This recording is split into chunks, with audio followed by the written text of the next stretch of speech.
اللہ تعالیٰ نے قرآن مجید میں جتنے احکام دیے ہیں، قرآن بنیادی طور پہ ہم اصل میں اس طرح سے پڑھتے سمجھتے نہیں ہیں۔ قرآن انسانی فطرت کو ڈیل کرتا ہے۔ فطرت کے اندر جو ممکنہ کمی، کجی اور کمزوری ہے، قرآن اس کو ایڈریس کرتا ہے، اور فطرت کو بہتر، پھر مزید بہتر، پھر مزید بہتر بنا کے آپ کو درجہ بدرجہ اوپر لے جاتا ہے، چونکہ آپ کی فطرت نے قوانین شریعت کے ساتھ ہم آہنگ ہونا ہوتا ہے۔ تو اللہ تعالیٰ نے قرآن مجید کو اس طریقے سے نازل فرمایا ہے کہ گویا یہ ہر انسان کے لیے پورا کا پورا ایک نظام اور لائے عمل ہے۔ آج کی موبائل ذرا سائلنٹ پہ کر لیجئے، اس کا بھی آج ہم جو بات کریں گے وہ دو حوالوں سے بات کریں گے انشاءاللہ۔ تو میں عرض کر رہا تھا مجلس مذاکرہ ہے، تو مذاکرے میں یہ ہوتا ہے قرآن نے انسان کی فطرت کو ڈیل کیا اور فطرت کی ضرورت کے مطابق احکامات نازل کیے۔ تو انسان کی فطرت میں کچھ خوبیاں ہیں، قرآن نے ان کی بھی لسٹ دی ہے، اور کچھ خامیاں ہیں، قرآن نے ان کی بھی لسٹ دی ہے۔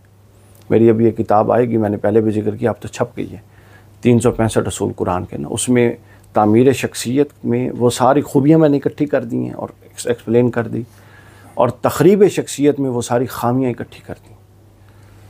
تو تخریب شخصیت میں ایک چیز انسان کے اندر ہے، نسیان، بھول جانا۔ کوئی بھی ایسا نہیں ہے جو حقائق سے آگاہ نہ ہو، ہم میں سے سب باشعور لوگ ہیں، لیکن حضور کا منصب اللہ نے فرمایا فذکر انما انت مذکر، کہ محبوب آپ ان کو یاد دلائیے، آپ کا منصب یہ ہے کہ یاد دلاتے رہیں۔ تو یہ مجلس مذاکرہ ہے جو آپ لوگوں کو پہلے ہی مشن اور تحریک کا اور حضور قائد محترم کا پیغام اور دین کا پیغام سب سے بڑھ کے پھر تحریک کا سب پہنچ چکا ہے، تو ہم اس کے نسیان کا شکار ہو جاتے ہیں، بھول جاتے ہیں۔ دنیا کے ظاہر 100 معاملات ہیں، تو اس کا مذاکرہ آج ہم انشاءاللہ کریں گے، تاکہ مجھے بھی بھولا ہوا پیغام یاد آ جائے بولنے کی وجہ سے، اور آپ لوگوں کو یاد آ جائے سننے کی وجہ سے۔ ایک بات ذہن نشین رکھیے، میں نے گفتگو کرنی ہے سورہ النمل کی آیت، آخری 3 آیات ہیں جو آپ لوگوں نے ہر وقت سنی ہوئی ہیں۔ ادعو الی سبیل ربک بالحکمہ والموعظۃ الحسنہ، اس پر۔ اور یہ آیت کس موضوع پر ہے آپ سب لوگ جانتے ہیں، بتائیے کس موضوع پر ہے؟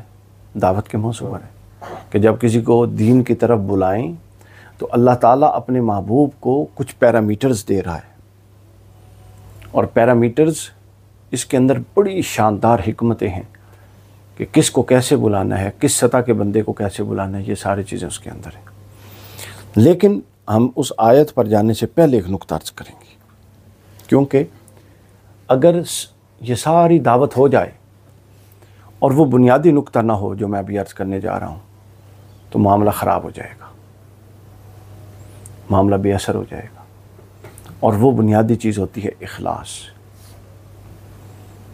جس طرح انسان کا جسم ہے، اس کے اندر روح ہے، روح کی وجہ سے سب کچھ قائم ہے، اور روح اس کی اصل ہے، اسی طرح حضور قائد محترم فرماتے ہیں کہ ایک چیز ایسی انسان کے اندر ہوتی ہے جو لوہے کو سونا اور سونے کو لوہا بنا دیتی ہے۔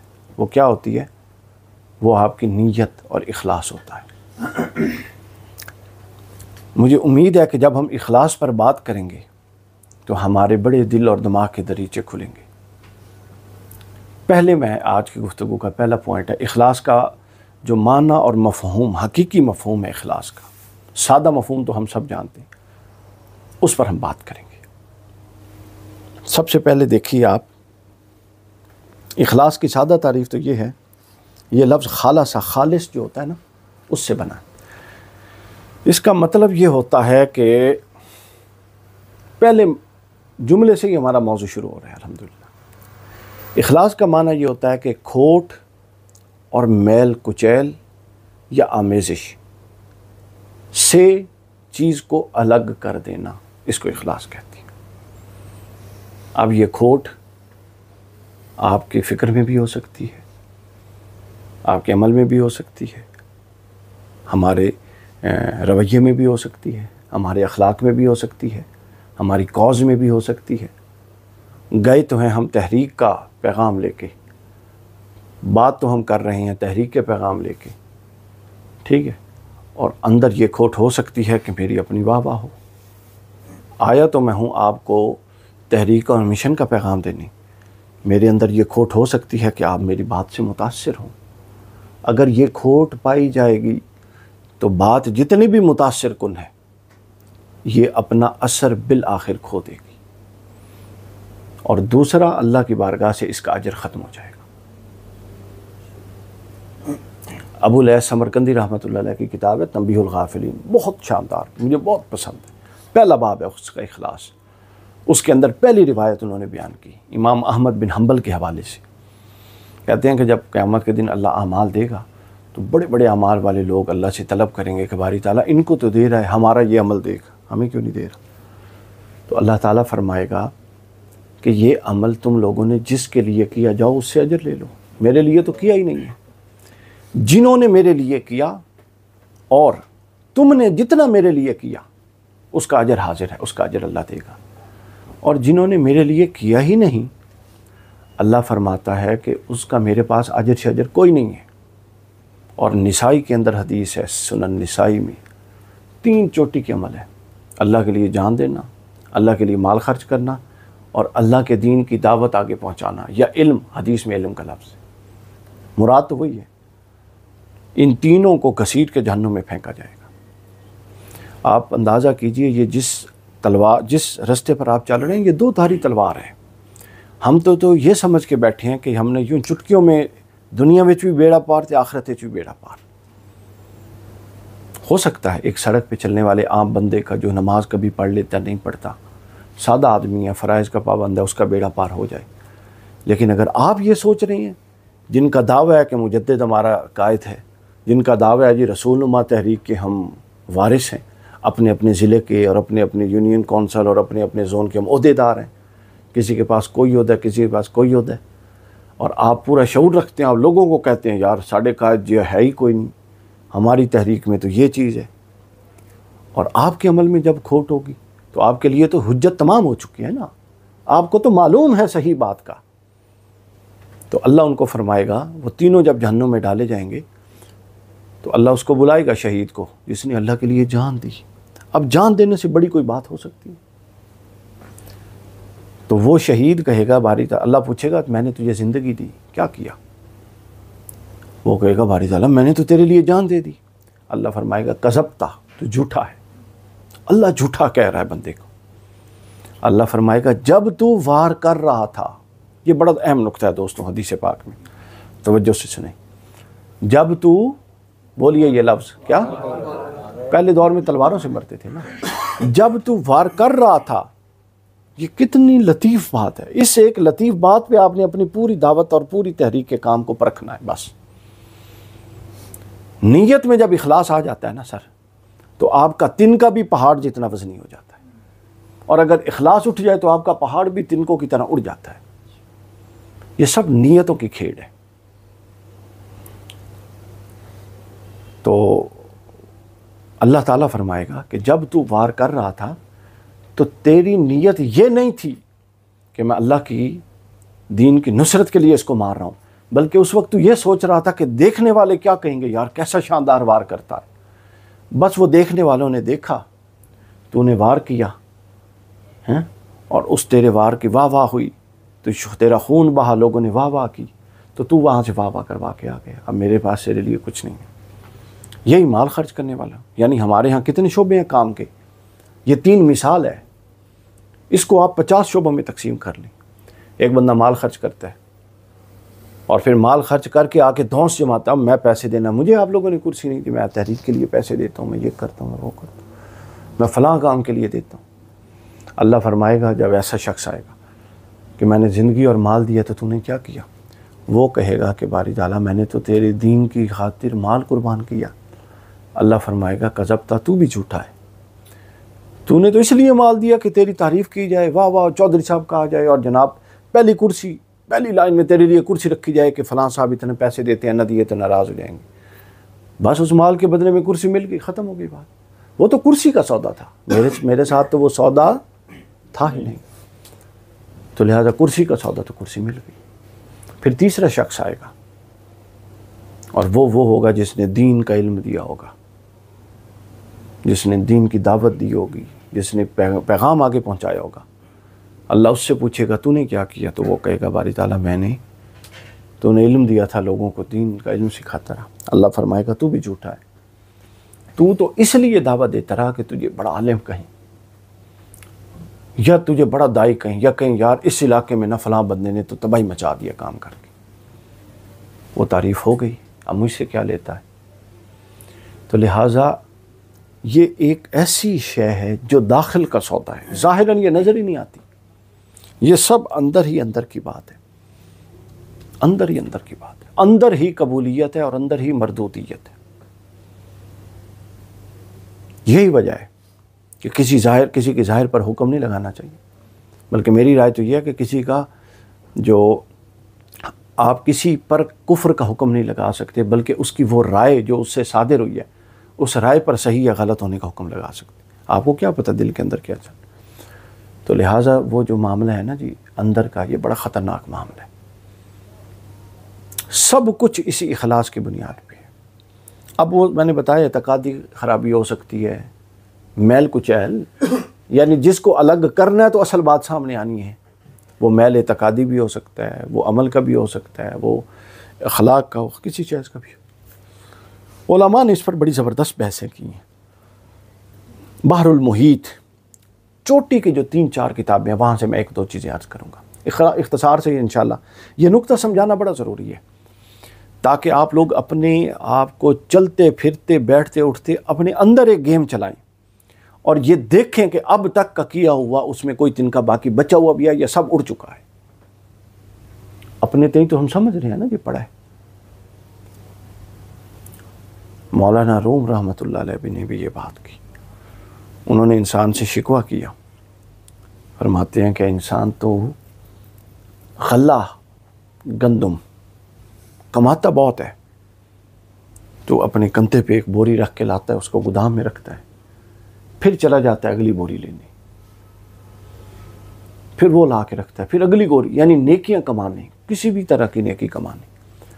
لیکن جب وہ لے کے واپس آتا ہے تو حیران ہوتا ہے کہ جہاں تو پچھلی بوری رکھ کے گیا تھا وہ تو آدھی کھائی جا چکی ہے۔ تو کسی نے پوچھا کہ کیسے؟ تو مولا روم فرماتے ہیں ایسے کہ جس گودام میں وہ بوریاں پڑی ہیں اس گودام میں چوہوں کے آنے کے سوراخ تو بند نہیں کرتا۔ محنت بھی ہو رہی ہے، بوریاں بھی ہو رہی ہیں، اور رکھ کے جاتا ہے، ادھر سے سوراخ ہے، غیبت کا سوراخ، اور فلان کی کر رہے ہیں، دیکھو سارا کچھ میں کر رہے ہیں، ادھر سے چغلی کا سوراخ، ادھر سے مفت کی دھونس کا سوراخ، کہ ایک بندہ کر بھی کچھ نہیں رہا اس کے باوجود دوسروں پر اعتراض کر رہے، پھر گناہوں کا سوراخ، پھر بدگمانیوں کا سوراخ، پھر شہوت کے ناجائز طور پہ پورے کرنے کا سوراخ، پھر آنکھوں کی گناہوں کا سوراخ، پھر کانوں کے گناہوں، اتنے سوراخ ہیں۔ تو نیکی کرنی، زیادہ نیکی کرنی، یہ کوئی شے نہیں ہے، ذہن میں رکھ لیں، یہ کوئی شے نہیں ہے۔ اصل یہ ہے کہ جو آپ کر کے لاتے ہیں اس کے محافظ کتنے ہیں، وہ بچی ہوئی بھی ہے کہ نہیں، وہ بچی ہوئی بھی، تو بات تھوڑی اور طرف نکل گئی، لیکن اس کو چلے مکمل کر لیتے ہیں۔ ایک حدیث پاک کل میں پڑھ رہا تھا، وہ حدیث غالباً غنیت تو اسی کتاب میں ہے، تنبیہ الغافلین، اور بھی بہت ساری کتابوں میں، ریاض الصالحین میں امام نووی نے بھی بیان کی کہ ایک شخص قبر سے اٹھے گا تو اس کے پاس انبار ہوگا پہاڑ نیکیوں کا۔ حدیث کے لفظ ہیں کہ اہل محشر یہ سمجھیں گے کہ یہ تو بخشا بخشایا ہے، اتنا بڑا پہاڑ ہے، اتنا بڑا پہاڑ ہے نیکیوں کا۔ آتے ہیں جیسے ہی وہ آگے 4 قدم چلے گا اپنی قبر سے نکل کے میدان محشر کی طرف جائے گا تو پیچھے سے اٹھنے شروع ہو جائیں گے حقداران، کسی کی چغلی کی ہوگی، کسی کا حق مارا ہوگا، کسی کی اس کی پشت کے پیچھے لیگ پولنگ کر کے اس کو ڈاؤن سائز کروایا ہوگا، وہ پیچھے سے سارے آ جائیں. کسی پر ظلم کیا ہوگا, کسی کا حق مارا ہوگا, کسی کی جائیداد غصب کی ہوگی, کسی نے بہنوں کو وراثت میں حصہ نہیں دیا ہوگا, سارے پیچھے آتے جائیں گے. اللہ کی بارگاہ سے کہیں گے باری تعالیٰ دنیا میں ہم کمزور تھے, یہاں تو تیری عدالت ہے, اب یہاں تو ناانصافی ہو نہیں سکتی. اللہ فرمائے گا تم درست کہتے ہو, آج ناانصافی نہیں ہو سکتی. اللہ تعالیٰ حکم دے گا کہ اس کی اتنی نیکیاں جتنا اس نے اس کا حق مارا تھا اس کو دیتی جائیں, دی جائیں گی, دیتے حتیٰ کہ حدیث پاک میں ہے کہ اس کی نیکیاں ختم ہو جائیں گی اور حقدار ابھی بھی کھڑے ہوں گے. وہ کہیں گے باری تعالیٰ آج تو انصاف کا دن ہے, اس کی نیکیاں تو ختم اور ہمارا تو حق آج بھی ابھی بھی باقی ہے. اللہ فرمائے گا تم درست کہتے ہو, آج انصاف کا دن ہے, آج انصاف ہوگا. اب اس کی نیکیاں ختم ہو گئی ہیں تو کیا ہوا, اب اتنے حصہ جتنا اس نے تمہیں تکلیف اور ظلم پہنچایا, اب اتنے حصے کے تناسب سے اس کے گناہ تمہیں منتقل کیے جائیں گے, تمہارے گناہ اسے منتقل کیے جائیں گے. تو یوں دیتے دیتے حدیث پاک میں ہے کہ جب وہ قبر سے اٹھا تھا تو ایک پہاڑ تھا نیکیوں کا. جب وہ میزان تک پہنچے گا جہاں عمل تلنے ہیں تو ایک پہاڑ ہوگا گناہوں کا, اور یوں وہ جہنم میں گرا دیا جائے گا. اور رسول صلی اللہ علیہ وسلم جب یہ بیان فرما رہے تھے تو رو رہے تھے, آخری سے بیان کرتے. تو دوستان گرامی, اصل چیز نیکی کو کرنا نہیں ہے, یہ بات ذہن میں رکھیے. کال کر کے جی اصل چیز نیکی کو بولیے کیا ہے, کرنا نہیں. اصل چیز نیکی کی اسپرٹ قائم رکھنا ہے. ہم جب دوسروں کی نیکیوں کو جج کرنے کے چکر میں پڑ جاتے ہیں نا, اس نے کیا کیا, وہ کیا کر رہا ہے, وہ کیا کر رہا ہے, اس سے کام خراب ہوتا ہے. ہاں ایک چیز کی بالکل تنظیمی ڈسپلن میں اجازت ہے کہ اگر کوئی بندہ رکاوٹ بن کے بیٹھا ہوا ہے, اور اگر کوئی بندہ کام کو روک رہا ہے, اور اگر کسی بندے کی وجہ سے اجتماعی مفاد متاثر ہو رہا ہے, تو پھر اخلاقی جرت کا مظاہرہ کریں, انڈیویجول کی بجائے فورم پہ بیٹھ کر بات کریں اور اس کو کک آؤٹ کریں, اس کو بتائیں آپ کی وجہ سے کام خراب ہو رہا ہے, بات ختم ہو گئی. ٹھیک ہو گیا. کیونکہ جس طرح نیکی کی حفاظت کرنا آپ لوگوں کے ذمہ اپنی نیکی کی, اور باقی آپ غلط کام اپنا کے اپنی نیکی جو جھوٹ چگلی سے نہیں ختم کر سکتے, اسی طرح وہ بڑا مشن جو اللہ اور رسول کا ہے, جس طرح وہاں پر وہ بولنا دوسرے کے خلاف گناہ ہے, اسی طرح جب اجتماعی کاز مشن کے نقصان ہو رہی ہو وہاں نہ بولنا گناہ ہو جاتا ہے, اور آپ پکڑے جاتے ہیں. کہ جب مشن کی تباہی ہو رہی تھی اور ایک علاقے میں پورا کا پورا کیا ہوا کام اور بنیادیں بیٹھ رہی تھیں, آپ لوگ چپ بیٹھے ہوئے تھے. وائس ورثہ سمجھ گئے, ایک پہلو لے کے کبھی بھی نہیں چلتے, دونوں پہلو لے کے چلتے ہیں. سمجھ آئیے کیا کرتے ہیں, دونوں پہلو لے کے. ایک ایشو ہوا کہیں فیملیز میں, ہماری فیملی میں, اس موضوع پر قبلہ حضور سے رہنمائی میں لے رہا تھا, بات ہو رہی تھی. کیا خوب بات فرمائی, یہی اصول جو ابھی بتانے لگا. فرمایا کہ انہوں نے فرمایا کہ جو میرے ساتھ اگر کوئی زیادتی کرتا ہے نا میرے ساتھ, تو میں چونکہ ایک انڈیویجول ہوں. کاشف بھائی بیٹھے, انڈیویجول ہیں آپ, انڈیویجول ہیں, ہم سب ایک ایک کیا ہیں, انڈیویجول ہیں. پھر دوسری ہماری حیثیت کیا ہے, ہم ایک فیملی کے ممبر ہیں, ہمارے ساتھ لوگ جڑے ہوئے ہیں, بیوی جڑی ہوئی, بچے جڑے ہوئے, بہن بھائی ماں باپ جڑے ہوئے کہ نہیں جڑے. تو اگر آپ پر کوئی ظلم کرتا ہے تو آپ معاف کریں. یہ سنا ہوا ہے آپ لوگوں نے, وہ مجھ پر ظلم ہوتا ہے تو میں معاف کر سکتا ہوں. میں اپنے دوسرے لوگ جن پر ظلم ہو رہا ہے ان کا ظلم معاف کرنے کا مجھے حق نہیں ہے, وہ ان کو اپنا حق ہے. میں کلہ بہ کے نہیں بن سکتا کہ میں سب کا ظلم میں معاف کرتا ہوں تو اسی کر دے جاؤ. پوائنٹ سمجھ گئے؟ یعنی معاف بھی کرنا ہے لیکن اجتماعی گناہ معاف نہیں کرتے, ہو ہی نہیں سکتا. سب کے سب گناہ گار ہوں گے. اگر کوئی محسوس کر رہا ہے کہ کام رکا ہوا ہے تحریک کا کام, جس طرح پہلا حصہ میں نے مکمل کر لیا نا, کہ اگر اخلاص نہیں ہے آپ کا, اس کے اندر کمٹمنٹ نہیں ہے, اور آپ کسی بھی اور غرض سے چل پھر رہے ہیں, تو آپ کا چلنا پھرنا وہ گھومنا پھرنا ہی ہے بس. ٹھیک ہے نا. وہ طواف کے بھی چکر ہیں, وہ کیا کہتے ہیں, طواف کے چکر ہیں, کوئی اللہ کی رضا کے لیے نہیں. یہاں بھی یہی کام. یہ ایک حصہ.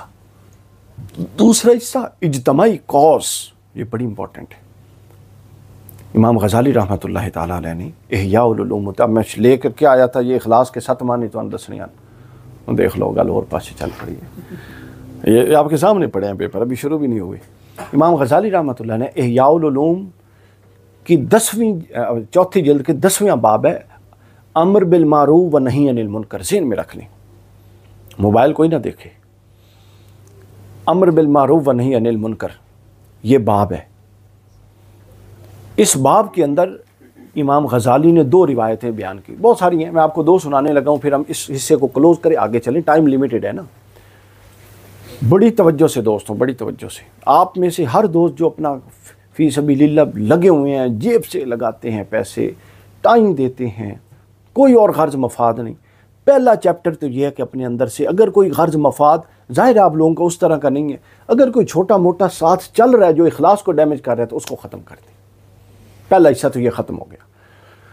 دوسرا حصہ یہ ہے، امام غزالی فرماتے ہیں کہ ایک بستی تھی، کسی کو حوالہ چاہیے ہو یا وہ کوئی یہ کہے کہ جی ڈاکٹر علی وقار صاحب نے بات کی ہے تو کتھوں کی ہے، وہ آپ نے مجھے فون کرنا ہے، ریفرنس آپ کے پاس آ جائے گا، میں خود بات کر رہا ہوں، میں ذمہ دار سے بات کر رہا ہوں۔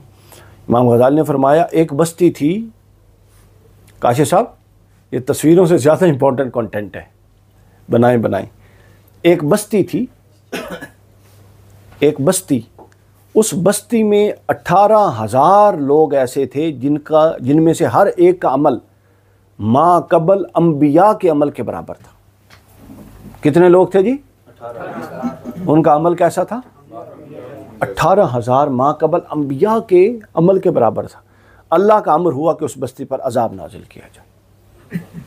اب پرانے دوروں میں بستیاں ہوتی کتنی تھیں آپ خود اندازہ بھی کر لیں۔ عذاب کا فرشتہ آیا باری تعالیٰ، اس میں 18,000، میں گیا ہوں بستی دیکھ کر آیا ہوں، باری تعالیٰ اس بستی میں تو 18,000 لوگ وہ ہیں جن میں سے ہر ایک کا عمل پچھلے نبی جو گزرے ہیں ان انبیاء کے عمل جتنا ہے۔ اللہ نے فرمایا اس کے باوجود اس بستی کو الٹ دو۔ پوچھا باری تعالیٰ جو تیرا حکم الٹ دیتے ہیں، لیکن وجہ تو بتا۔ اللہ نے فرمایا کہ ان کے چوکوں اور چوراہوں میں اس بستی کے میرے دین کی قدروں کو پامال کیا جا رہا ہے، اور یہ انفرادی طور پہ اپنے حجروں میں نیک بن کے بیٹھے ہیں، مجھے ان کی اس نیکی سے کوئی غرض نہیں۔ یعنی اجتماعی کاز ڈیمیج ہو رہی ہے اور یہ انفرادی جنگ میں پھنسے ہوئے ہیں، اور کوئی آواز نہیں اٹھاتا، کوئی کسی وڈیرے سے ڈرتا ہے، کوئی کسی مالدار سے ڈرتا ہے، اور کہتے ہیں یار چلو وہ نہیں کر سکتے اللہ انت راضی رکھو۔ یہ اللہ کو راضی رکھنا نہیں ہے۔ تو لہٰذا انفرادی طور پہ آپ لوگ اخلاص کو پیدا کریں، اجتماعی طور پہ آپ لوگ اخلاص کے ماحول کو پیدا کریں، اور اخلاص کا تقاضا یہ ہے کہ کام آگے بڑھے۔ جہاں پہ سوچ رہے ہیں کام رکا ہوا ہے، ادب آداب کے دائرے میں بیٹھ کے فورم پہ بات کریں، اخلاقی جرأت کا مظاہرہ کریں۔ یہ کیا ہے کہ ادھر غیبت ادھر بدگمانی، ہمارے ہاں جو تنظیمی کلچر بن گیا، ادھر بدگمانی ادھر بدگمانی، اور جب کوئی سامنے آ جاتا ہے جی جناب آپ کی تو کیا بات ہے۔ اس سے نکلیں اب تھوڑے سے، ٹھیک ہے نا، اس سے نکلیں، موو فارورڈ۔ یہ قبلہ نے اپنا کام کر کے چھوڑ دیا ہوا ہے، اب یہ ہمارے اینڈ پہ ڈیلیز ہیں، ان ڈیلیز کو ختم کریں، اپنے اینڈ سے آگے بڑھیں۔ آگے میں بتا رہا تھا بحر المحیط کے اندر انہوں نے کہا کہ اخلص شیء کا مطلب یہ ہے کہ کسی شے کو یوں چن لیا، خالص کر کے چن لے اللہ تعالیٰ، اٹھا لے، یعنی ممتاز کر دے، باقی غیر خالص ہیں اور یہ ایک خالص ہے۔ پھر دوسرا اس کا مطلب یہ ہوتا ہے کہ جسے دوسروں سے الگ کر کے کسی خاص کام کے لیے چن لیا جائے، تاج العروس کے اندر ہے، اس کو بھی خالص کہتے ہیں۔ اللہ کے ہاں خالص کی بڑی قسمی ہے، آپ سب لوگ خالص ہیں کیونکہ آپ لوگ ایک خاص کام کے لیے چن لیے گئے۔ قرآن مجید نے اس پر بات کی، انہو من عبادنا المخلصین۔ حضرت یوسف کا ذکر کیا کہ حضرت یوسف علیہ السلام کو ہم نے چن لیا، انہیں عام لوگوں سے الگ کر لیا، چونکہ لوگ ایک طرف جا رہے تھے، یوسف ہمارے رستے پہ جا رہا تھا۔ امام راغب نے جو اس کا معنی لیا ہے خالص کا، وہ بہت شاندار معنی، بہت شاندار معنی۔ انہوں نے 2 الفاظ کا تقابل کیا ہے اور خالص کا مطلب سمجھایا ہے۔ ایک لفظ ہے الصافی اور ایک لفظ ہے الاخلاص۔ الخالص ہے، دونوں ہیں نا، صافی۔ امام راغب اصفہانی فرماتے ہیں کہ صافی وہ ہوتا ہے جو شروع سے ہی ستھرا ہو، اس کے اندر کوئی ملاوٹ آئے ہی نہ ہو، اور خالص کا لفظ اس پر اطلاق ہوتا ہے جس میں پہلے آمیزش ہو پھر وہ محنت کر کے اس آمیزش کو ختم کر دی. ٹھیک ہے نا. تو یہ ہم انسانوں کا منصب ہے کہ ہمارے اندر آمیزشیں ہیں، ہم نے اس آمیزش کو ختم کرنا ہے. ابن فارس کہتے ہیں کہ خالص کا مطلب یہ ہوتا ہے کہ اگر ایک درخت یا کوئی بھی شے ہو، اس کے ارد گرد جتنی فضول چیزیں ہیں جو اس کے اثر کو کم کر رہی ہیں اصل شے کے، اس کو کاٹ اور چھانٹ کر دی جائے اور صرف وہ رہ جائے جو اصل ہے اور اثر کرنے والی چیز ہے، کہہ دیں گے کہ اب یہ خالص ہو گیا. تو ہم نے بھی کانٹ چھانٹ کرنی ہے. ہمارے اپنے کام کے اندر بہت سارے کانٹے، جھاڑیاں ادھر سے بھی اگی ہوئی ہیں، ادھر سے بھی اگی ہوئی ہیں، پاؤں کی طرف سے بھی اگی ہوئی ہیں، نہ جانے کیا کہاں کچھ اگی ہوئی ہیں. ہم نے ان کو کاٹنا ہے اور صرف یکسو ہو کے کام کرنا ہے، پھر خالص ہوں گے. پھر خالص کا ایک مطلب تاج العروس، صاحب تاج العروس نے لکھا، وہ کہتے ہیں کہ کوئی خالص ہو نہیں سکتا جب تک کہ وہ جس طرح سونا آگ سے گزر کے خالص ہوتا ہے، جب تک اس کو آگ سے نہ گزارا جائے. ہم سب آگ اور مشکل سے گزرے بغیر خالص ہونا چاہتے ہیں. خالص کرنے کے ایک پروسیس ہے، اس کے بغیر آپ خالص نہیں ہو سکتے. اگر آپ اس پروسیس میں ہی نہ ڈلیں اور آپ کہیں یار یہ تو مشکل ہے، بھائی خالص بنتا ہی وہ ہے جو مشکل سے نکل جاتا ہے دوسری طرف، پھر خالص ہوتا ہے. قرآن مجید نے اس کو بیان فرمایا وَنَحْنُ لَهُ مُخْلِصُونَ، سورہ بقرہ میں ہے نا، یعنی ہم صرف اللہ کے لیے الگ ہو گئے. کیوں؟ اس کا مطلب یہ ہے کہ ہم نے اپنے آپ کو یوں الگ کر لیا کہ ہم سارے راہوں سے ہٹ کے اب اللہ کی راہ پہ آ گئے ہیں. اب ہم اللہ کے قانون اور اس کی اطاعت کی راہ پر آ گئے. یہ ہے اللہ کے لیے خالص ہونا. لہ المسلمون لہ العابدون، اب اسی کے آگے جھکیں گے، اسی کی عبادت کریں گے. اور پھر آگے بھی ہے قرآن مجید میں فرمایا مخلصین لہ الدین، یعنی اب میں نے دین کے لیے مخلص ہو گیا. کیا مراد ہے؟ میں نے دین مخالف ہر شے سے منہ موڑ لیا اور مخلص ہو گیا. یعنی اقبال نے کہا یہ دو رنگی چھوڑ دے یک رنگ ہو جا، سراسر موم یا پھر سنگ ہو جا. منافقانہ روش کے ساتھ نہ آپ کا باطن اخلاص بچتا ہے، نہ آپ کی تحریک بچتی ہے اور نہ آپ کا کام بچتا ہے. ظاہراً آپ جتنے مرضی معاملات پڑھ لیں، جتنے مرضی معاملات کر لیں، اور جو اخلاص ہے، ایک صرف اور آیت سنا دوں آپ کو کہ صاحبان اخلاص جس کو کبھی کوئی کرسی نہ ملی ہو، جس کو کبھی کوئی بلاتا ہی نہ ہو، جس کا نام کبھی کسی کارڈ پہ ہی نہ آتا ہو، کسی اشتہار پہ نہ آتا ہو، لیکن اگر وہ صاحب اخلاص ہے تو اللہ کے ہاں اس کا اتنا وزن ہے. یہ سورہ انعام کی آیت نمبر 52 ہے، آپ لوگ اس کو پڑھیے گا گھر جا کے. اللہ نے فرمایا اعوذ باللہ من الشیطان الرجیم ولا تطرد الذین یدعون ربهم بالغداۃ والعشی یریدون وجہہ، اور آپ ان شکستہ دل اور خستہ حال لوگوں کو اپنی صحبت اور قربت سے دور نہ کریں. یہ اللہ حضور علیہ السلام کو کہہ رہا ہے، یعنی جو خستہ حال ہیں ان کو اپنی صحبت سے دور نہ کریں.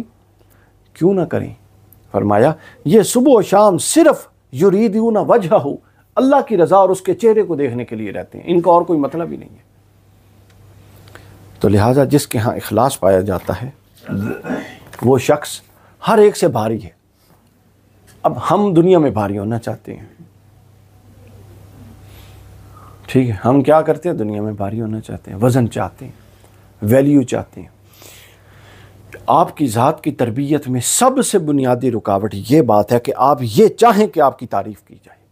یہ اس بات کی دلیل ہے کہ ابھی آپ قابل تعریف نہیں ہوئے. جب تک یہ چاہیں کہ آپ کی تعریف ہو، اس وقت تک یہ دلیل ہے لکھ کے رکھ لیں کہ ابھی آپ قابل تعریف نہیں ہوئے. اور جب آپ کو فرق ہی نہ پڑے، کوئی تعریف کرے الحمدللہ، کوئی تنقید کرے الحمدللہ، تو اس کا مطلب یہ ہے کہ اب کچھ آ رہا ہے. یہ اصل کام ہے جس کو کرنا ہے. اخلاص کے ضمن میں یہ وہ کام ہے جس کو کرنا ہے. اب ہم آتے ہیں اپنی اگلی بات پر. چونکہ اخلاص میں نے اس لیے بتایا کہ دعوت جس پر اب ہم بات کرنے لگے، جتنی مرضی دے لیں، اگر اندر سے یہ جوہر اخلاص نکل گیا تو وقت کا ضیاع ہے. حتیٰ کہ آپ یہ بھی نہیں نیت رکھ سکتے کہ قبلہ کی خوشی کے لیے ہو رہی ہے. قبلہ تو برج ہے جنہوں نے اللہ اور رسول سے ہمیں جوڑا ہے، صرف اللہ کی رضا کے لیے. حضور علیہ السلام نے ساری محنتیں کس کے لیے کی؟ ابن ہشام میں ایک واقعہ ہے، حضور علیہ السلام اتنی اٹیمپٹس کرتے، شاید میں نے یہ آپ کو سنایا کہ آپ کو شاید نہیں سنایا، جہاں دیکھتے 4 بندے اکٹھے وہاں پہنچ جاتے. حضور علیہ السلام جیسا کوئی منصب والا تھا. ہم جہاں پہ جانا ہو ہم سب سے پہلے یہ دیکھتے ہیں یار میرے میرے منصب دے لوگ ہیں کہ نہیں. کیا دائی کا بھی کوئی منصب ہوتا ہے؟ دائی تو دائی ہوتا ہے بس. منصب کیا ہوتا ہے دائی کا؟ اللہ کے رسول سے بڑا کون منصب والا؟ جہاں 4-8 بندے دیکھتے حضور پہنچ جاتے دعوت دینے کے لیے. ابن شام نے لکھا ہے کہ یہ ابو جہل ریکی کرواتا. تو جہاں حضور خیموں سے حج کے دن تھے تو جتنے خیمے لگتے مختلف قبائل کے حضور سے ہر خیمے میں جاتے اور وہ باہر کھڑا ہوتا اور اس کے کارندے. تو حضور جب خیمے سے نکلتے تو وہ مٹی ان کے پاس ہوتی پیالوں میں بڑے بڑے, وہ یوں مٹی کی مٹھی بھرتے اور حضور کی طرف یوں پھینکتے اور حضور کے کپڑے اور چہرے انور پر آتی. حضور علیہ السلام مڑ کے اس طرف دیکھتے ہی نہیں تھے کہ کیا ہو رہا ہے, اگلے خیمے میں چلے جاتے تھے. کیوں؟ چونکہ جن کی منزلیں بڑی ہوتی ہیں وہ ہر چوک پہ ہر مخالفت کا سامنا نہیں کرتے ہوتے. وہ ہر چوک پہ لڑائی ڈال کے نہیں کھڑے ہوتے کہ میرے ساتھ یہ کیوں ہوا. لفٹ ہی نہیں کرواتے تھے, دیکھتے ہی نہیں تھے اس طرف. کتنی بڑی زیادتی ہے. اور ہمیں کوئی ایک جملہ اگر سننے کو مل جائے, لوگ بولتے ہیں, اس پر ہم پہلے بات کر چکے کہ ہم نے خود اپنی اصلاح کر لی. اس کے باوجود اگر کسی کا نفس اتنا بگڑ چکا ہے کہ وہ اصلاح یافتہ نہیں ہو سکتا تو بگڑا رہے. کسی کی خطا آپ کو خطا کرنے کا جواز فراہم نہیں کر سکتی. قیامت کے دن قرآن مجید نے کہا, احوال آخرت پڑھیے, قرآن مجید نے کہا کہ قیامت کے دن ایک بہت بڑا طبقہ ہوگا جو کہے گا باری تعالیٰ ہم نے اس لیے کیا کہ اس نے کہا تھا. اللہ فرماتا ہے بتا کیا تو نے کہا تھا, وہ انکار کرے گا.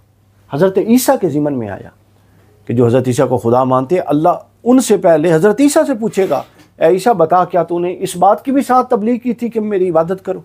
حضرت عیسیٰ کہیں گے باری تعالیٰ میں اس سے بری و ذمہ ہوں, میں نے تو ایسا کچھ نہیں کہا. تو لہٰذا کسی کا غلط عمل آپ کو غلط کام کرنے کا جواز تو فراہم نہیں کرتا. ہمارے یہاں کیا ہے, یہ میں نے اس لیے کیا کہ اس نے یہ کیا تھا, یہ اس نے یہ کیا تھا, اس کا اس نے بھگتنا ہے, آپ نے جو کیا اس کا آپ نے بھگتنا ہے. اب آئیے اپنے اصل موضوع کی طرف. ادعو الی سبیل ربک بالحکمہ والموعظۃ الحسنہ وجادلہم باللتی ہی احسن. یہ آیت کس کس نے سنی اور پڑھی ہوئی ہے؟ سب نہیں سنی ہوئی. اس آیت میں 3 طبقوں کو دعوت دینے کا ذکر ہے. یہ پہلو میں نے بیان کرنا ہے جو آپ لوگوں نے اس سے پہلے شاید نہ سنا. آپ نے تو اس کا ترجمہ سنا ہوا ہے نا, اللہ کی طرف بلاؤ, اللہ کے رستے کی طرف بلاؤ حکمت کے ساتھ, اچھی بات کر کے موعظہ حسنہ, اور اگر مجادلہ کی کیفیت ہو تب بھی بہترین طریقے سے بات کرو. لیکن اس آیت کے اندر ایک راز ہے دعوت کے حوالے سے. وہ راز یہ ہے کہ یہ آیت بتاتی ہے کہ معاشرے میں دعوت دینے کے لیے 3 طبقے ہیں, اور یہ آیت ہر طبقے کو ایڈریس کر رہی ہے. اب ذہن میں رکھ لیں بات. جب بھی جس کے پاس پہنچے دعوت دینے کے لیے اس آیت کو ذہن میں لائیں, آج کی نشست کو ذہن میں لائیں, اور فوراً سمجھ جائیں گے آپ کہ اس آیت میں جو 3 طبقے تھے, یہ بندہ جس سے میں بات کر رہا ہوں یہ فلاں طبقے میں فال کرتا ہے. لہٰذا آپ اس طبقے سے بات کرنے کے ضوابط کے مطابق اس کو دعوت دیں گے. پہلی آیت ہے, پہلا حصہ ہے ادعو الی سبیل ربک بالحکمہ. حکمت معرفت کو کہتے ہیں, دانش کو کہتے ہیں, عقل کو کہتے ہیں. سمجھے؟ یہ انٹیلیجنشیا ہے معاشرے کی, انٹلیکچوئل اور ایلیٹ کلاس. پھر دوسرا ہے موعظت. اچھا, اب جو یہ ایلیٹ کلاس ہے ان کے لیے جو دعوت ہے وہ حکمت پر مبنی ہے. ان کو آپ جا کے یہ نہیں کہہ سکتے تم جہنم میں جاؤ گے یہ کام کر رہے ہو. یار کی کر رہے ہیں کی طریقہ ہے. اللہ نے ضابطے بتائے ہیں. یعنی اس طبقے سے جب آپ مخاطب ہوں گے تو حکمت کے ساتھ مخاطب ہوں گے. حکمت ہر جگہ پہ ہوگی, لیکن حکمت غالب ملحوظ رکھے جائیں گے جب ایلیٹ کلاس سے آپ بات کر رہے ہیں. یہ دانشور طبقہ ہوتا ہے, کیونکہ یہ دانشور طبقہ حکمت, تجزیہ, غور و فکر اور سنجیدہ اپروچ والا ہوتا ہے. یہ کرامات کو دیکھ کے آپ کی بات یا فلاں چیز کو دیکھ کے آپ کی بات کو نہیں مانتا, بلکہ یہ میچورٹی کے ساتھ آپ کی دعوت پر غور کرتا ہے, آپ کے کنٹینٹ پر غور کرتا ہے.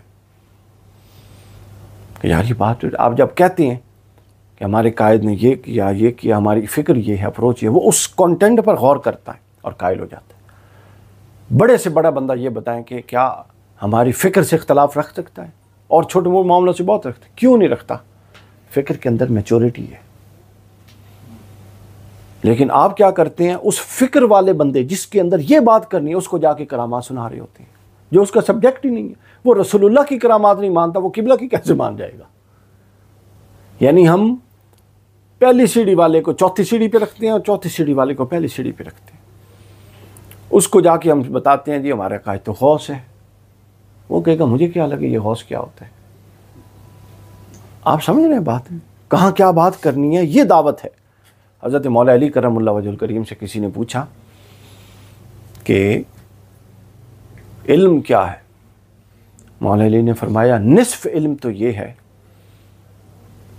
کہ جو بات تجھے نہیں آتی تو کہہ دے کہ مجھے نہیں آتی. اس نے کہا اچھا تو پھر باقی علم کیا ہے آدھا؟ فرماتے ہیں باقی آدھا علم یہ ہے کہ جو آتی ہے تجھے یہ پتہ ہو کہ کب، کہاں اور کتنی کرنی ہے. بس دعوت اس قول، حضرت مولا علی کے اس قول کے اندر چھپی ہوئی ہے. ایک اگر اندر اخلاص ہو، جو پہلا پوائنٹ میں نے بتا دیا، اگر اندر اخلاص ہو، اور دوسرا آپ کے اندر یہ تدبر ہو کہ کس بندے کو دعوت میں بات کیا کرنی ہے، بات ختم ہو گئی، ضرور مؤثر ہوگی. اب آپ سب لوگ بیٹھے ہیں، میں حضور علیہ الصلوۃ والسلام کی کرامات اور معجزات بھی تو آپ کو سنا سکتا تھا کہ نہیں سنا سکتا تھا؟ میں نے کیوں نہیں سنائے؟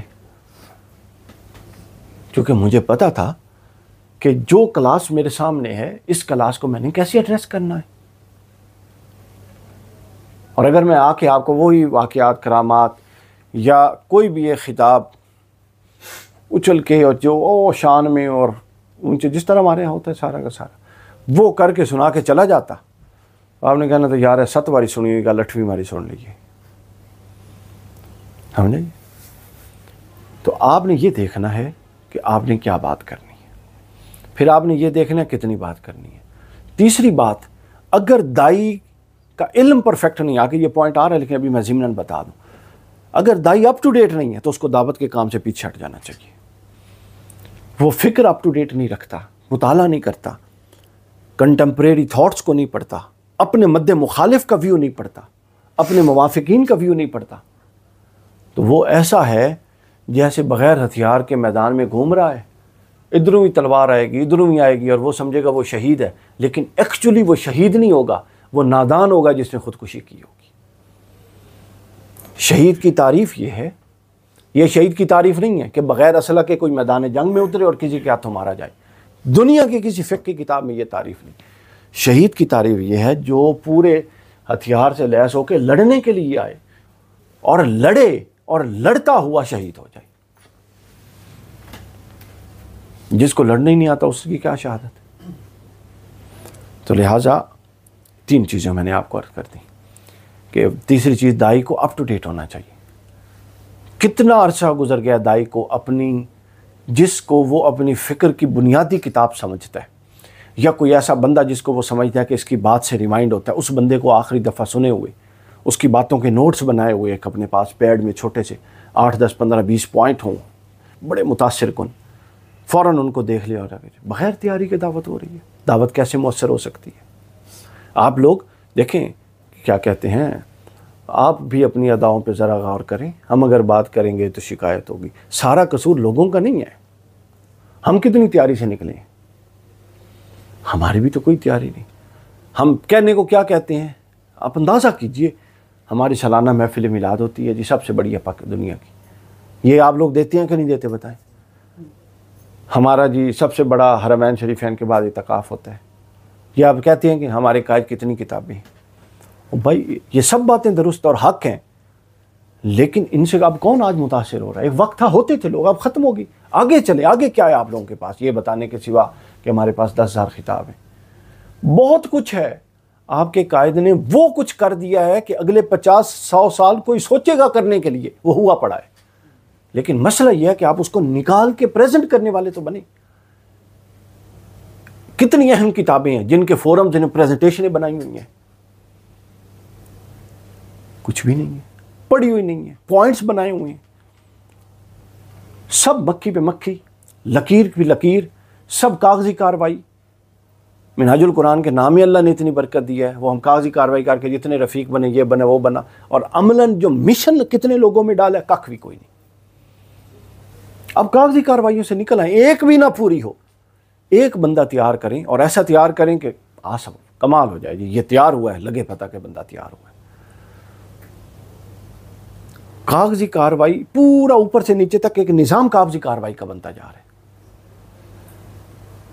اس سے باہر نکلیں۔ کاغذی کارروائی کی اپنی امپورٹنس ہوتی ہے، وہ کریں، لیکن اس سے باہر نکل کے اصل گراؤنڈ ریئلٹیز کو آبزرو کر کے کام کریں۔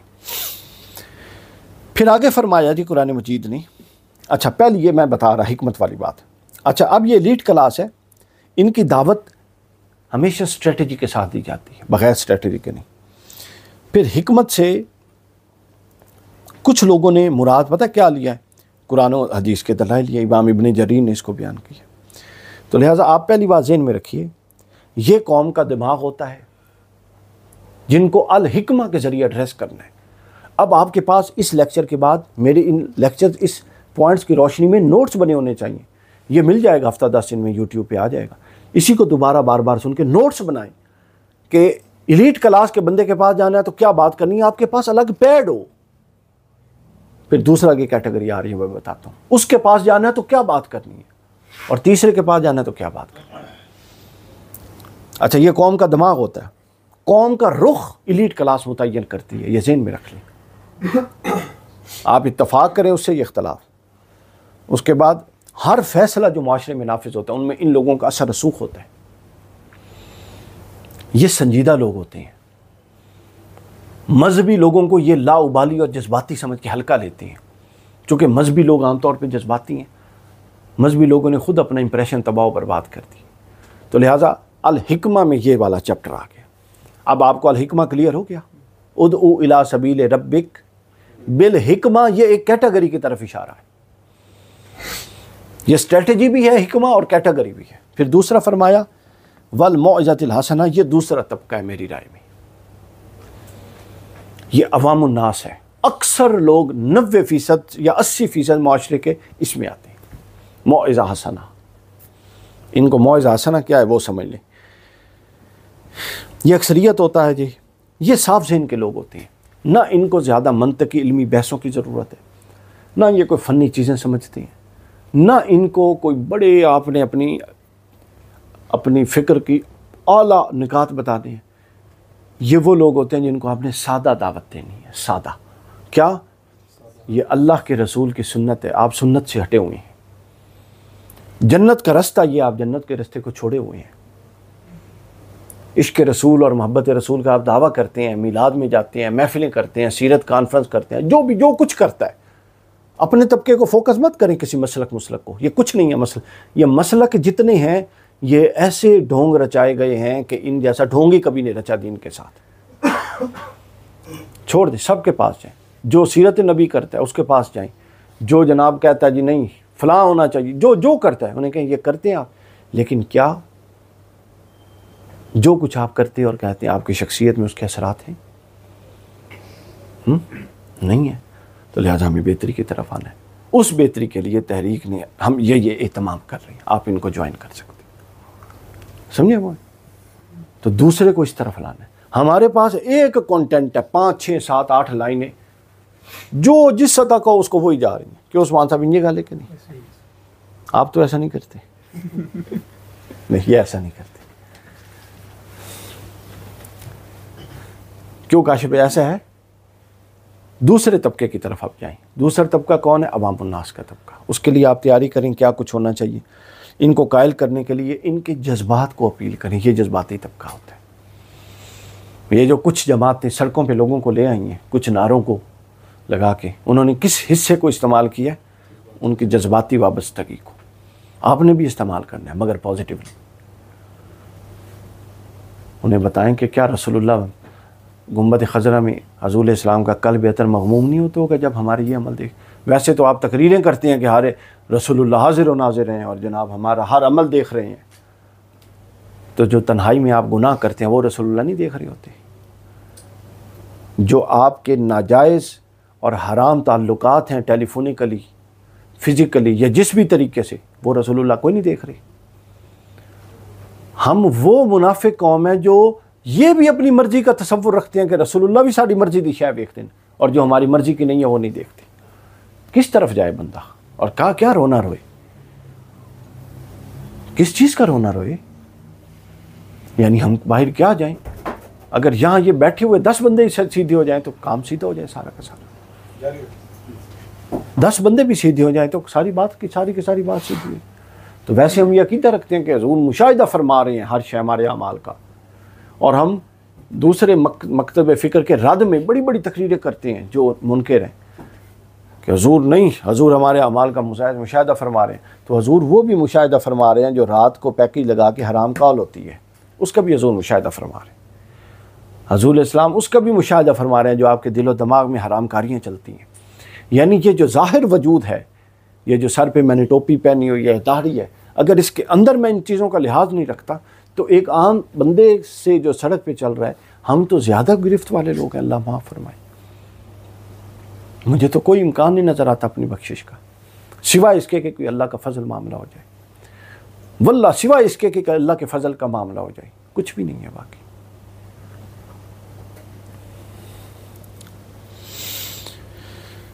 تو یہ دوسرا طبقہ ہے، ان کو جذبات کے ساتھ بات کرنی ہے۔ پہلے طبقے کو جذبات کے ساتھ بات، ان کو لاجیکلی بات کرنی ہے، ریزننگ کے ساتھ بات کرنی ہے۔ انہیں کہنا بتائیں اسلام پر جب دہشت گردی کا حملہ ہوا تو کون اٹھا، ان کو لاجک سے دینی ہے۔ اور جو دوسرا طبقہ ہے جو آتا ہے والموعظۃ الحسنہ، اس میں کیا کہنا ہے؟ جذبات کے ساتھ۔ اس کے بعد ان کے اخلاص کو متحرک کرنا ہے، جس طرح میں نے ابتداءً آپ کے اخلاص پر بات کی ہے، یہ میں نے آپ کے لیے نہیں کی، یہ میں نے میرے اندر جو اخلاص میں کمی آئی ہوئی تھی اس کو متحرک کرنے کے لیے ایک بہانہ بن گیا کہ آپ کو بھی سنا دوں۔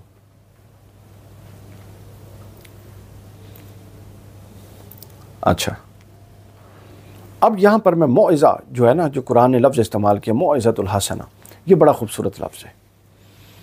اس لفظ کے اندر یہ میں نے فلسفہ کہاں سے ڈرائیو کیا ہے کہ یہ حکمہ ایک طبقہ ہے، موعظہ حسنہ دوسرا ہے، اور وجادلہم باللتی احسن تیسرا ہے۔ یہ لفظ موعظہ سے ڈرائیو کیا ہے۔ اب لفظ موعظہ کو سمجھ لیں، واز، نصیحت، دعوت، ہم یہ مترادفات ہیں، کیوں جی؟ اسی طرح علماء سے تصدیق لینی چاہیے نا ساتھ ساتھ، یہ سب کیا ہے؟ مترادفات ہیں۔ قرآن نے دعوت کا لفظ بھی یہاں انتخاب کر سکتا تھا قرآن، لیکن قرآن مجید نے کیا لفظ استعمال کیا؟ واز۔ کیا لفظ؟ واز و نصیحت استعمال کر دیں نا۔ وہ اقبال کا کیا شعر ہے؟ واعظ کمال ترک سے ملتی ہے یا مراد، دنیا جو چھوڑ دی ہے تو عقبہ بھی چھوڑ دے، اور سوداگری نہیں یہ عبادت خدا کی ہے، اے بے خبر جزا کی تمنا بھی چھوڑ دے۔ یہ اخلاص کا پورا مضمون ہے۔ تو موعظہ کے لفظ پر تھوڑا سا غور کرتے ہیں، چونکہ ہم نے آگے جانا ہے۔ مجھے اشارہ کیجیے گا 10 منٹ کے لیے، جب 10 منٹ رہ گئے ہوں۔ موعظہ کا لفظ جو ہے تفصیل ہے، چلے میں تفصیل کی طرف تو نہیں جا سکتا، لیکن آپ کو تھوڑا ابن فارس نے اس کا بیان کیا کہ موعظہ یہ وہ دعوت ہے جس کے اندر انظار کا پہلو غالب ہو، اگلے کو انجام سے ڈرائیں، اعمال بد کے انجام سے۔ بالحکمہ میں انظار کا پہلو غالب نہیں ہے۔ ان کو ایسی باتیں، ایسی روایتیں پیش کی، موت کی، قبر کی، برزخ کی، حشر کی، اس طرح کی بات کر۔ پھر اس کے بعد صاحب محیط لکھتے ہیں کہ واز جو ہے یہ کہنے کے نہیں بلکہ حکم دینے کے زمرے میں آتا ہے، کیونکہ اللہ تعالیٰ نے قرآن میں فرمایا موعظکم من ربکم، یہ تمہارے رب کی طرف سے حکم ہے۔ انہیں کریں یہ جو میں تمہیں بات بتا رہا ہوں یہ اللہ کی طرف سے حکم ہے۔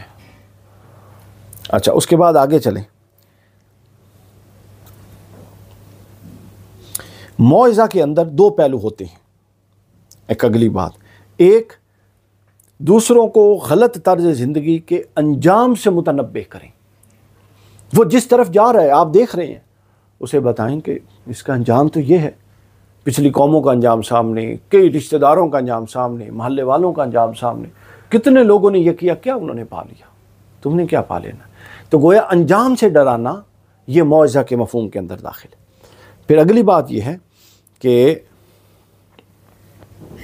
معجزہ کے مفہوم کے اندر ایک اور بہت ہی خوبصورت پہلو وہ یہ ہے کہ جتنی دلیل دینی ہے ابلاغ عقلی انداز میں دینی ہے، اس میں بھی عقل کا دخل رہے گا، غیر عقلی انداز میں دلائل نہیں دینے،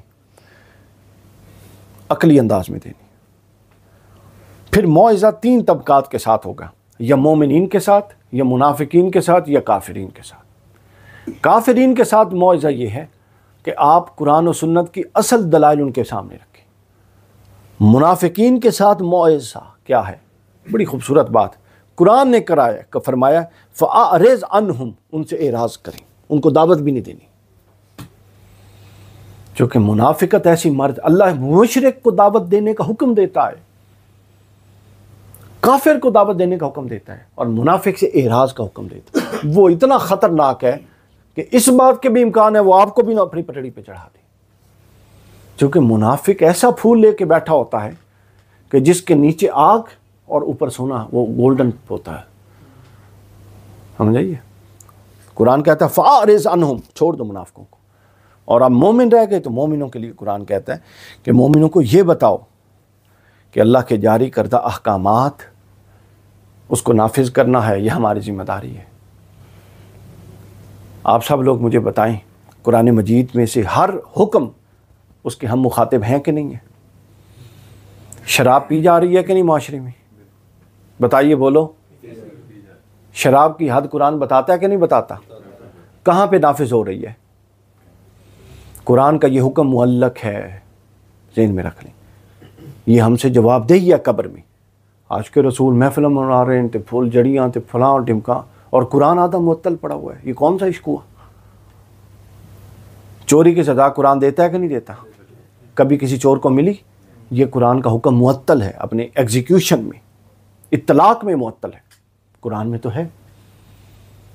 کرپشن کا قرآن حکم دیتا ہے کہ نہیں دیتا؟ غدار کا قرآن حکم دیتا ہے؟ آپ گناہ گنتے آئیں،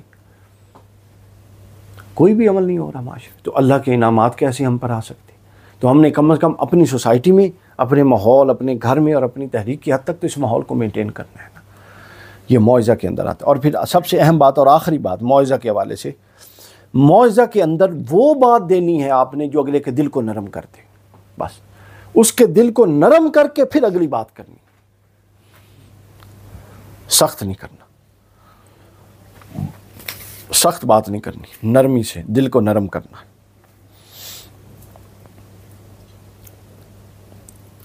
ٹھیک ہو گیا جی یہ بات؟ دائی پر دھونس نہیں لگانی، کوئی نفرت والا جملہ نہیں بولنا، زور زبردستی نہیں کرنی، دھونس نہیں لگانی، ایسا واز نہیں کرنا جس میں اس کو کم تری کا احساس ہو جائے۔ ٹھیک ہو گیا؟ اب اس کے بعد تیسرا آتا ہے درجہ مجادلہ۔ 10 منٹ رہ گئے ہمارے پاس۔ مجادلہ، مجادلہ کس کے ساتھ ہوگا بتائیے؟ ہاں، معجزہ حسنہ، معجزہ پر اضافت ہے حسنہ، کہ یہ جتنے کام کرنے ہیں اتنے بہترین طریقے سے کرنے ہیں جتنے کے ہو سکتے ہیں۔ اگلا آ گیا مجادلہ۔ پہلا طبقہ نہیں، علماء نہیں، پہلا طبقہ ایلیٹ کلاس، دوسرا طبقہ عوام الناس، تیسرا طبقہ وہ لوگ جو گمراہی اور باطل کے ایجنٹ بن کے مارکیٹ میں پھر رہے ہیں، ان کو جب دعوت دینی ہے تو اس کو قرآن مجادلہ کہتا ہے۔ آگے ہم یعنی جو کفر کا نمائندہ ہے، جو باطل عقیدے کا نمائندہ ہے، جو باطل فکر کا نمائندہ ہے، کسی بھی سطح پہ باطل ہے اس کے اندر، مجادلہ کا لفظ کا مطلب سمجھ لیجیے، آپ کو اگلی بات سمجھ آ جائے گی۔ یہ جدل، الجدل سے بنا ہے، اس کے معنی ہیں بٹنے کے۔ جس طرح کسی شے کو یوں بٹا جاتا ہے نا، تقسیم والا بٹنا نہیں، یوں بٹا جاتا ہے، رسی کو بٹا جاتا تھا پرانے دوروں میں، یا چمڑے کو بٹا جاتا ہے مار مار کے جب وہ بالکل سخت ہو جاتا ہے اپنی اصل شکل میں۔ جدل الشیء جدولا، کسی شے کا سخت ہو جانا اور لمبا ہو جانا، اس کو جدال کہتے ہیں۔ رسی اس کی بہترین مثال ہے کہ جس کو پہلے بٹا جاتا ہے، پھر دو کو آپس میں بٹا جاتا ہے، اور پھر ان کو کھینچ کے تیز ٹائٹ کر دیا جاتا ہے، اس کو جدال کہتے ہیں۔ یعنی جدال سے مراد ہے کہ ایسی گفتگو جس میں دونوں، اب یہ ٹیکنیکل لغوی معنی بتا رہا ہوں، ایسی گفتگو تاج العروس کے اندر جو آیا، ایسی گفتگو جس میں ہر فریق دوسرے پر غالب آنے کی کوشش کرے، اس کو جدال کہتے ہیں، یا دوسرے کو نیچا دکھانے کے لیے کی جائے، اس کو جدال کہتے ہیں۔ ٹھیک ہو گیا؟ پھر اس کو قرآن مجید نے بھی اپنے استعمال کیا، لا جدال فی الحج، حج کے احکام میں فرمایا کہ ایک دوسرے کے ساتھ جدال نہ کرو۔ مراد یہ کہ ایسی روش اختیار نہ کرو مناسک ادا کرتے ہوئے کہ جس طرح تم اس سے پہلے اس کو ہرانا چاہتے ہو اور اس کو ہرانا چاہتے ہو، آرام اور سکون سے چلو۔ پھر سورہ مجادلہ ہے جس کے اندر ایک عورت کا قصہ ہے جو حضور سے بار بار تکرار کر رہی تھی، تو اس کو مجادلہ اس لیے کہا کہ اس کی بات کے اندر سے جھگڑے اور طوالت کا پہلو نکلتا تھا۔ تو مجادلے میں دو پہلو ہیں، ایک جھگڑے کا گفتگو میں پہلو، دوسرا طوالت کا پہلو، بات کو لمبا کرنا غیر ضروری طور پہ۔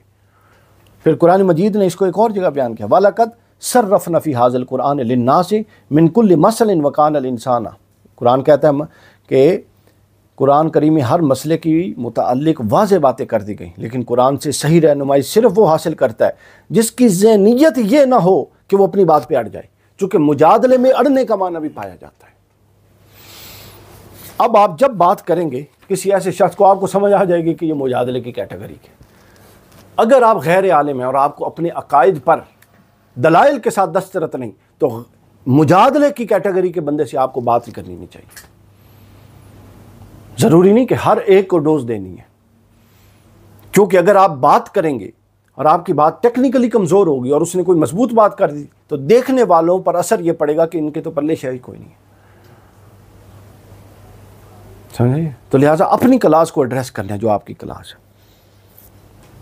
قرآن مجید نے بتایا یہ وہ لوگ ہیں جو معاشرے کے شریر طبقہ ہے، یہ حق کے خلاف کھڑے رہتے ہیں، یہ دلائل کو آسانی سے نہیں مانتے، بحث کرتے ہیں اور بحث میں پھر طوالت لاتے ہیں۔ ان سے اولاً قرآن کہتا ہے، اور سنت کا جو مفہوم ہے، اولاً ان سے مباحثہ نہیں کرنا چاہیے۔ قرآن نے مناظرے کا لفظ نہیں استعمال کیا، یہ بڑا اہم پہلو، چونکہ مناظرے میں باہم بیٹھ کر ایک ماحول بنا کے آمادگی کے ساتھ گفتگو کا مفہوم ہے، جبکہ مجادلے میں دعوت دیتے ہوئے اگر تکرار آ جائے تو اس گفتگو کا مفہوم ہے۔ تو گویا پلان کر کے ایسی گفتگو کرنا، قرآن اس کو سپورٹ نہیں کرتا۔ ہاں، اور اگر ایسا بات کرتے ہوئے آ جائے تو ظاہر ہے آپ نے حق واضح کرنا ہے، اس کو بتانا ہے۔ اچھا، مجادلہ اور مناظرہ میں ایک اور فرق ہے کہ مجادلہ میں ایکڈیمک ڈسکشن رہنی چاہیے، جتنی بھی خلاف اور آگے بڑھ جائے بات، مجادلہ میں ایکڈیمک نہیں رہتی، اور میں تواڈے اور فلان جاننا، میں تواڈے بابیاں جاننا، یوں بات شروع ہو جاتی ہے، ایکڈیمک ڈسکشن نہیں رہتی۔ مجادلہ میں قرآن فرماتا ہے خیر کا دامن نہیں چھوڑنا، اگلا مانے یا نہ مانے۔ وجادلہم باللتی ہی احسن، اگر جھگڑنا بھی پڑے تو اچھے طریقے سے نہیں جھگڑنا، اللہ کہتا ہے جتنا بہتر طریقہ ہو سکتا ہے اتنے بہتر طریقے سے کرنا ہے۔ ٹھیک ہو گیا جی؟ اب اس کا خلاصہ سن لیجیے۔ ان آیات میں اللہ تعالیٰ، اب یہ وہ میرا اصول نمبر 392 ہے جس کتاب کا میں نے ریفرنس لیا، یہ جو چھپ گئی ہے انشاءاللہ آ جائے گی، 365 اصول نمبر 392 ہے، اس کا عنوان ہے قرآن مجید کا قانون دعوت۔ ان آیات میں اب میں وہ تھوڑا سا خلاصہ آپ کو بتا کے بس پھر ختم کرتے ہیں۔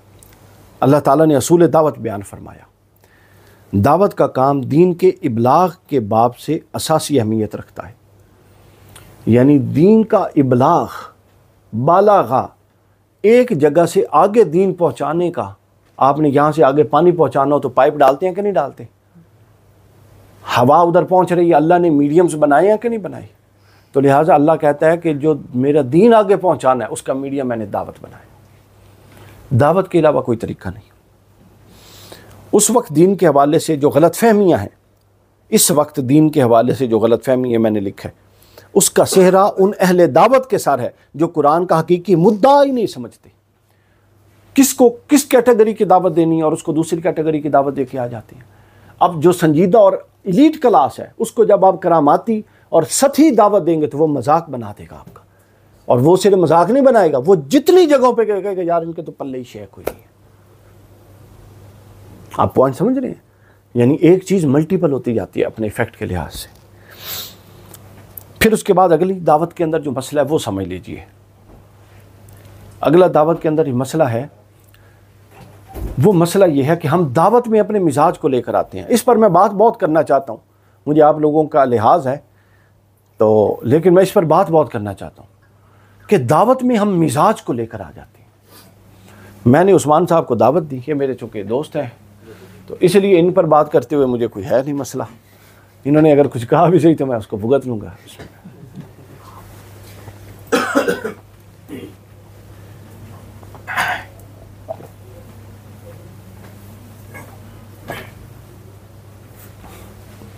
اچھا اجازت ہے پوری. دعوت میں جب مزاج آ جاتا ہے تو اس کا پہلا نتیجہ پتہ کیا ہوتا ہے؟ میں نے دعوت دی تھی، اس نے نہیں مانی.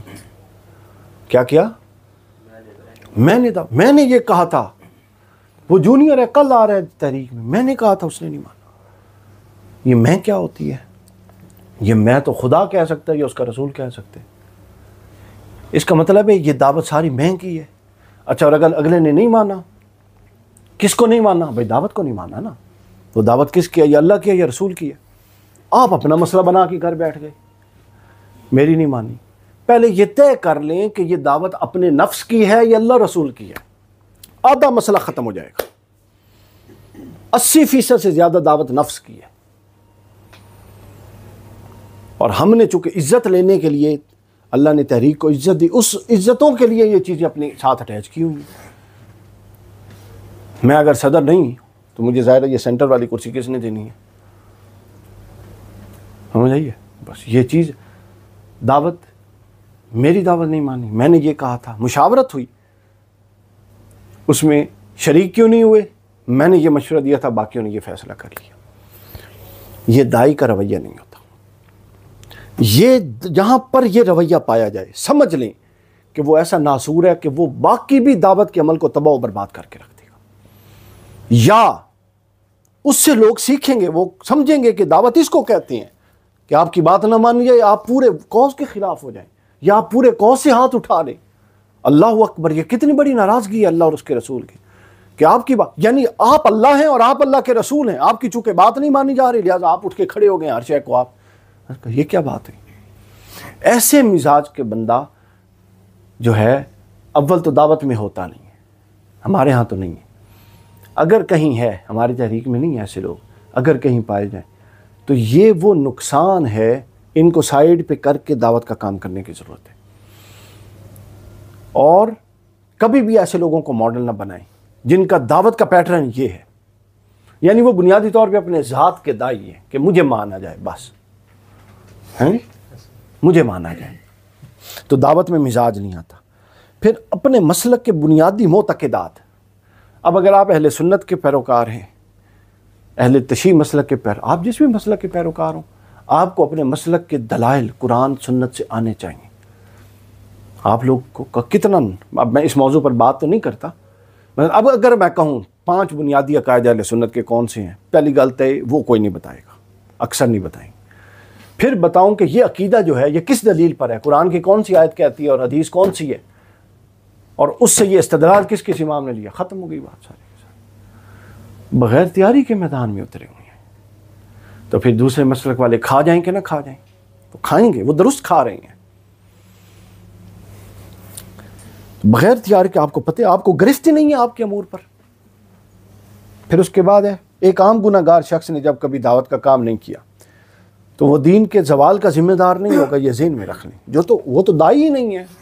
پروٹوکولز تو ہم لے رہے ہیں، کھانے تو ہم کھاتے ہیں، جھنڈے تو ہم لگاتے ہیں علاقوں میں، اپنے علاقوں میں صدر اور ناظم تو ہم ہیں. جب کوئی مسئلہ ہوتا ہے تو نگاہ تو ہماری طرف ہوتی ہے، ویسٹ کوٹ شیسٹ کوٹ تو ہم چڑھا کے سیدھے ہو کے آتے ہیں. تو جواب دے کوئی اور ہو، یہ کیسے ہو سکتا ہے؟ یہ نہیں ہوگا.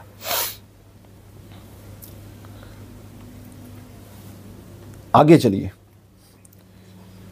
دعوت کا صحیح طریقہ وہی ہے جو انبیاء کرام نے اپنایا، اور انبیاء کی دعوت کی بنیاد قرآن مجید تھی. اصل دعوت قرآن و سنت ہے. ہمیشہ ذہن میں رکھ لیں، دعوت دیتے ہوئے کبھی کسی مسلکی موضوع کو دعوت کا موضوع نہ بنائیں. آپ نہیں جانتے کہ اگلے بندے کا نقطہ نظر کیا ہے. اگر آپ نے تھوڑی سی اسے ڈائیورٹ بات کری وہ متنفر ہو جائے گا. یہ ہیومن سائیکالوجی ہے، انسانی نفسیات. قرآن و سنت کے بنیادی اور اساسی عقائد کا کوئی بھی منکر نہیں ہے. ہمیشہ بنیادوں پر بات. قرآن نے کہا تعالوا الی کلمۃ سواء بیننا و بینکم، ان باتوں پر ان کو بلاؤ جن میں تم اکٹھے ہو. جاتے ہی دعوت میں اختلافی موضوع نہیں چھیڑا جاتا، دعوت میں اتفاق کا موضوع چھیڑا جاتا ہے.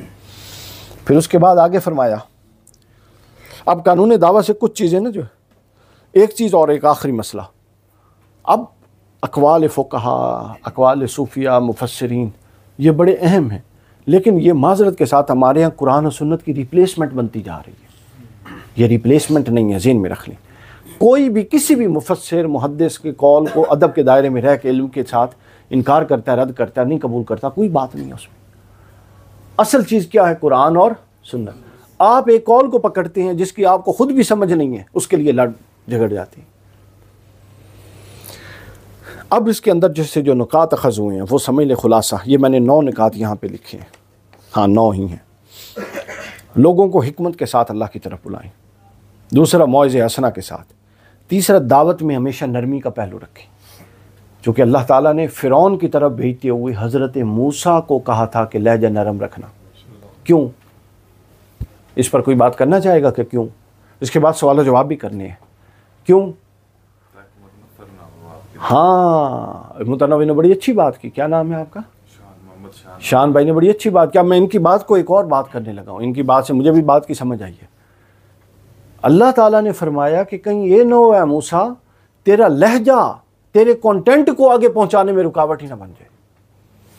اور وہ لہجہ سامنے ہوتا ہے نا جی، وہ لہجے کو تو دیکھ لے، کانٹینٹ پر غور ہی نہ کری اور یوں ہدایت سے محروم رہ جائے. فرمایا لہٰذا لہجہ نرم رکھنا.